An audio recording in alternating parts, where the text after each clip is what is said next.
नमस्कार फ्रेंड्स, पूजा recipe amazing डिशमध्ये तुमचं सर्वांचं स्वागत आहे।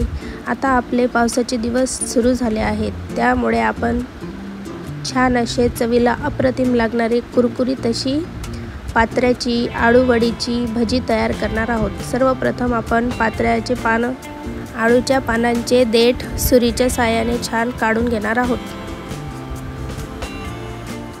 देठ काढून झाल्यावर आता आपण एका बाउलमध्ये ठेचून घेतलेले 10-12 लसणाच्या पाकळ्या टाकून घेणार आहोत। एक छोटा चम्मच एवढे जिरे, 1 चम्मच तिखट, चवीपुरते मीठ आपण ॲड करून घेणार आहोत। बॅटर तयार करण्यासाठी सम्राटचं 1 ते 1.5 वाटी एवढं पीठ मी वापरलं आहे। आता मी 1 चम्मच साखर ॲड केली आहे। 4 ते 5 चिंच मी छान 15-20 मिनिटं पाण्यात भिजवून ठेवल्या होत्या। आता आपण चिंचला पाण्यामध्ये कुचकरून त्याचा घोळ बॅटरमध्ये ॲड करून घेणार आहोत। याच्यामुळे आपल्या पात्र्याच्या भजीची चव खूप चविष्ट अशी होते। अर्धी पळी तेल ॲड करून घेतले आहे। हात न भरता आपण बॅटरला थोडे थोडे पाणी टाकून एकजीव करून घ्यायचे आहे। बॅटर रेडी झालं आहे। स्वच्छ धुवून बारीक चिरून घेतलेली कोथिंबीर आपण ॲड करून घ्यायची आहे।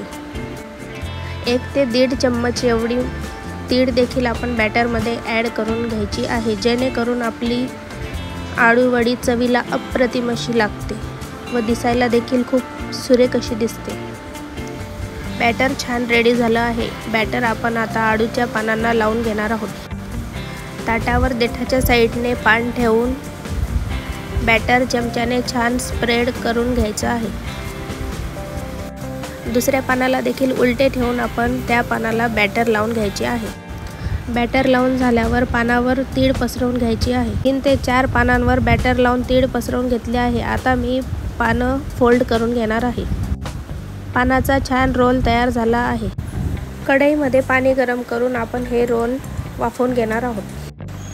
पात्र्याचे रोल आपले छान शिजले आहेत। आता आपण त्यांना कट करून एक पीस छान तेलात फ्राय करून घ्यायचं आहे। सगळ्या पात्र्याच्या भज्या छान आपल्या आलटून पलटून तयार झाल्या आहेत। Friends, please comment, like, share, subscribe करा। थँक्यू।